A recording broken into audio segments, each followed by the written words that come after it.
Hello. So in this video, we're going to talk about Kotuku Titihuia Nuttall's book, Tauhou.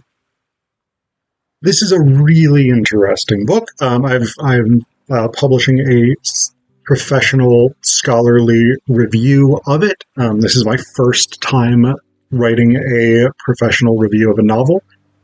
That's not what's interesting about Tauhou. The book itself is quite interesting. So Nuttall is part Maori and part Coastal Salish.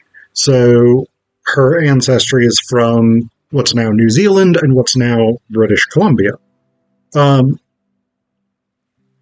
These are definitely not the same culture by any stretch of the imagination, but they have some very interesting similarities.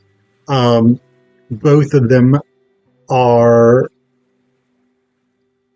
somewhat oriented around water, right? The Maori are a Polynesian people. Polynesians as islanders and sort of transoceanic cultures have a very deep, long-term relationship to the ocean. The Coastal Salish live on islands. They live alongside rivers. And so they are, again, their culture is really built around water and the engagement with water spaces and ecosystems. Both the Maori and First Nations Canadians have been subject to settler colonialism, to capitalism, to the dispossession of their homelands, to the imposition of a patriarchal culture that was not necessarily indigenous to that region, etc., etc. And the reason that I'm sort of foregrounding some of these connections between these two cultures is that Tauhou is very centrally concerned with this. It is not, as Nuttall very directly says in her author's note, his writing is entirely imagined and doesn't reflect any real iwi or culture. So Tauhou is not not an ethnography, right? It is not a representation directly of either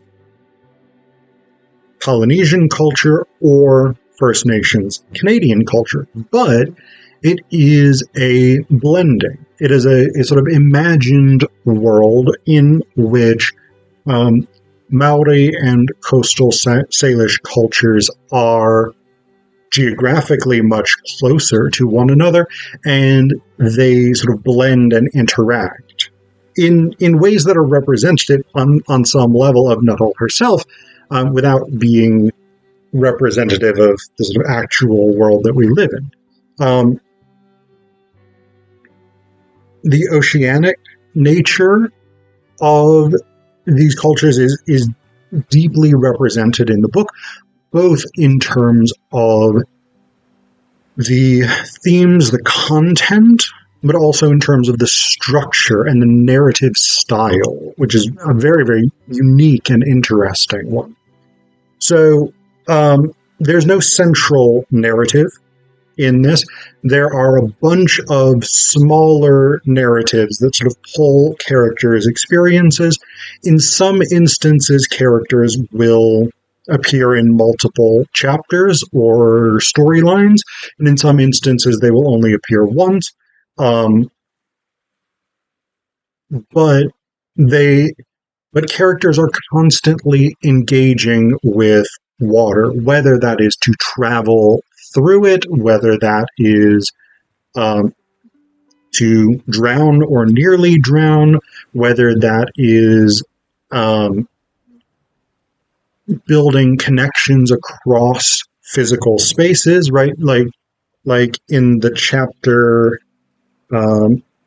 Motu, which is one of the sort of lengthier chapters. I'll talk about that in just a second.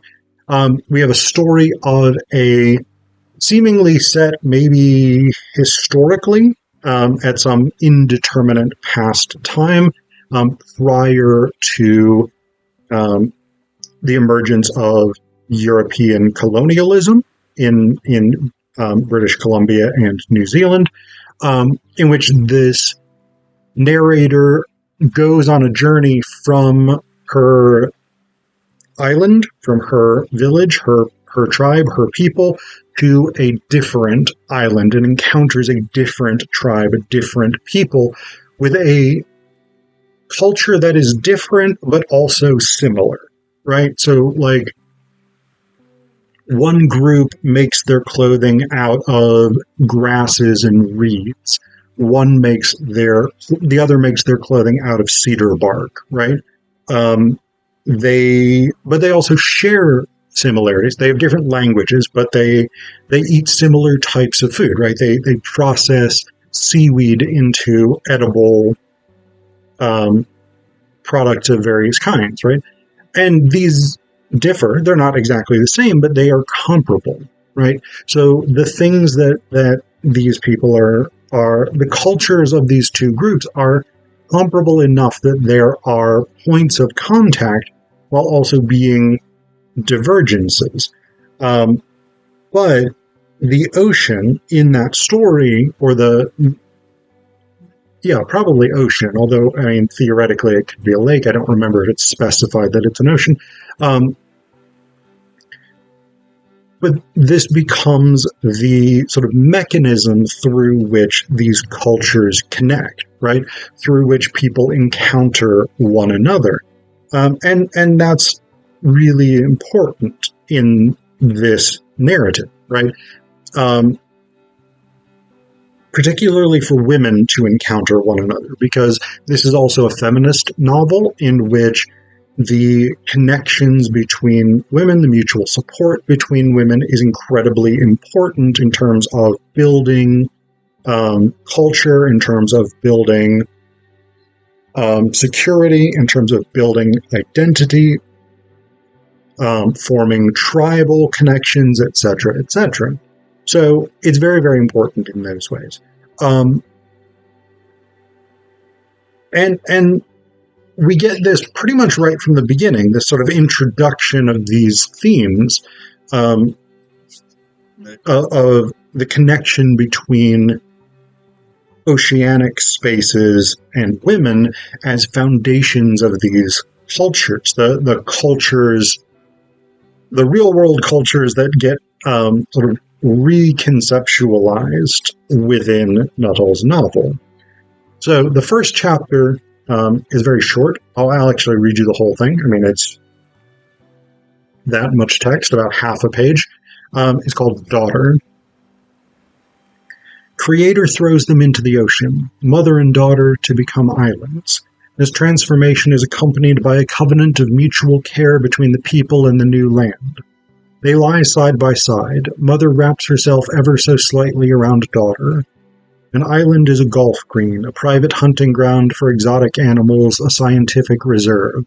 An island can be bought with money if you're into that sort of thing. An island is the only thing between you and the bottom of the ocean. And so what we have here is a kind of creation myth, right? It's a sort of feminist-oriented transhumanist creation myth. So what I mean by that, the feminist-oriented element is that this is a matrilineal narrative in which the mother and daughter become the foundations of the land that then comes to support the culture. They are linked to exploitation, which is a strikingly ironic thing because throughout the novel we have these criticisms of both environmental exploitation, capitalist exploitation of the natural world, patriarchal exploitation of women, capitalist exploitation of women's labor, etc., etc. And so we have that, all of those things interconnected here. But by the end, we have a reworking of this opening chapter, because the final chapter is called Mother. You may recognize some of this. Creator throws them into the ocean, mother and daughter, to become islands. This transformation is accompanied by a covenant of mutual care between the people and the new islands. They lie side by side. Mother wraps herself ever so slightly around daughter. A woman is a turtle, a fish, a canoe. A woman is an island. A woman was the only thing between me and drowning. And so over the course of this novel, we have this sort of oceanic shift that I find really, really striking and really, really interesting, because on the one hand, it is a shift of focus. The opening chapter, Daughter, ends with discussion of islands. Closing chapter, Mother, ends with discussion of women. And yet, as with sort of the currents of an ocean, which bring things to different parts of the ocean, right? Which move things around the world, and yet they remain in the ocean. The ocean remains the ocean even as it constantly changes. We have that thematic linkage here, right? It is a novel in which culture is constructed by the geophysical space of islands and oceans, and by the cultural productivity of women as mutual supporters, as creators, as those who build bridges between differing cultures, etc., etc. And I think it's really, really skillfully done. The other thing that's cool about Tauhou is that it is a stylistically varied novel, right? Some of the chapters are extremely short. Mother and Daughter, as you just saw, the final and the first chapter are about half a page long. The second chapter is about a full page long, and then the third chapter is about 12 pages long. So you get that sort of really varied lengths of chapters. You get really different styles. Some are very poetic. Some are very narrative-based and traditional sort of fiction prose. Some are apocalyptic dream visions. Some are very pessimistic. Some are very optimistic.